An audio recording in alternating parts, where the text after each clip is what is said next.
Hey guys, yung panibagong episode ulit. So, maglalaro ko tayo ng Craft World. Gagawa nga pala tayo ng part 1. Hindi na pa nang papanood yung part 1. Manood nyo na. Sige na. Ito po, gagawa po tayo ng school. Pero meron din po siyang likod. Opo. Tsaka po, yung sa part 3 po, meron na po yung TNT. Ito po.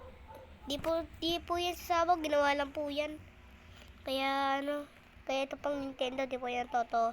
Hindi po siya napipindot, pindot lang, lang po. Katulad po ng ganito. Yan, ganyan po.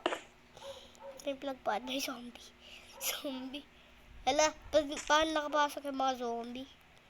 Wala namang bed, nakapasok agad. Yan, ito po yung natin. Medyo pangit spelling, pero pwede na. Ito po yung after kong world. Ito po. Meron na po akong bago dito, coffee shop. Napanood nyo po sa part 3. Meron na din. Papanood po sa part 5. After na po itong world. At nakagawa na po ako ng Philippine flag dito. Ito po. Kakagaya siya dito sa itong link flag. Paresin na ng flagpole, kaya dapat lahat parehas. Wait lang. Inubo pa ako ngayon, tsaka sinisipon. Ito po yung katul. Medyo ba nawawala yung sipon ko. Katul po sa TNT, di po yun na-stab.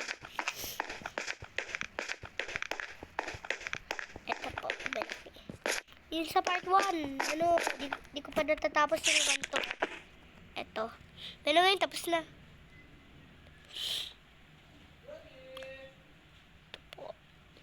Ito po ang aking big Philippine flag.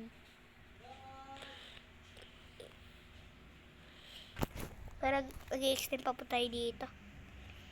Yan. Di pa po tapos medyo pangit.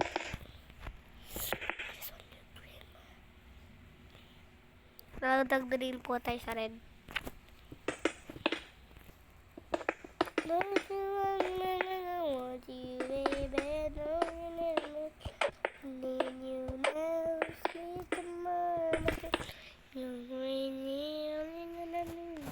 Make me ay mali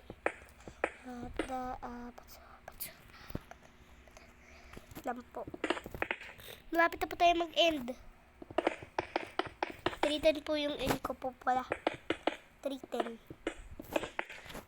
po yung end ko. Yan, ganito po. In-extend ko lang po. Dito po sa dalawa, in-extend ko lang para medyo kabukang Philippines flag. Bye-bye!